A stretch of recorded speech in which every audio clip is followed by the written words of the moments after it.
But while the war in the Far East continued, in Europe on the 7th of May 1945, the Germans surrendered.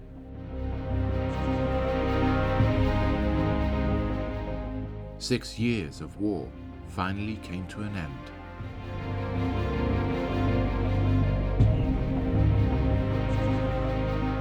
A week later, coastal forces came face to face with their German counterparts for the first time.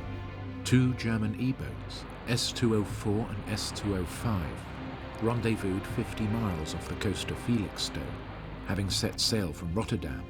These two boats were all that remained of the German Fourth Flotilla, a well-known flotilla which had caused a considerable degree of havoc in the preceding months.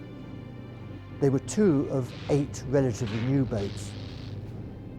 6 of the boats had been lost, and in fact the flotilla over a period of time, in less than a year, had lost 12 boats out of a total of 16. The German E-boats rendezvoused with a small flotilla of 10 MGBs and MTBs 50 miles off the coast of Felixstowe. On board one of the boats was James Shadbolt. So we were stopped there, and then suddenly we saw in the distance the 2 specks with a white wash, and here they came. They were doing 30 knots, 32 knots. John Askerley's father, Hugh, a senior officer, was also part of the reception committee. They were flying the white flag, and the British officers and a few of the crew from the British boats went on board, and the white ensign was hoisted.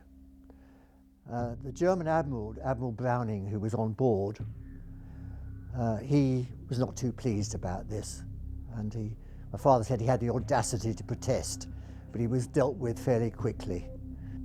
And then the order was given to start, and away we went. We thought 20 knots was quite a good speed. I don't think the Germans felt the same way, but they had the laugh in the end, because once we started into about a force 4, I suppose, something like that, the Germans were steady as rocks, and no spray, nothing. And we were washing down, putting up max on, caps, everything, trying to look as if we didn't care, whether we liked that sort of thing. It's a very emotional time, really, I think.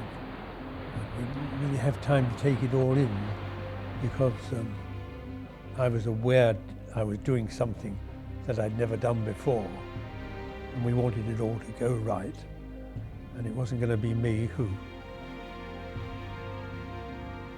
did something silly.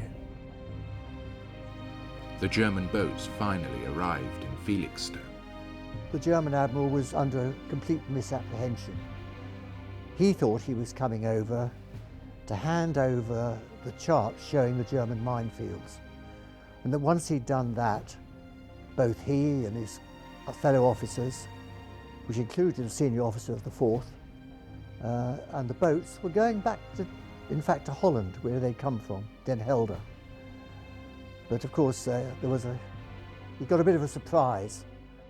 We were goggle-eyed, because we just can't believe that we'd never seen one before, except at night and with firing going on.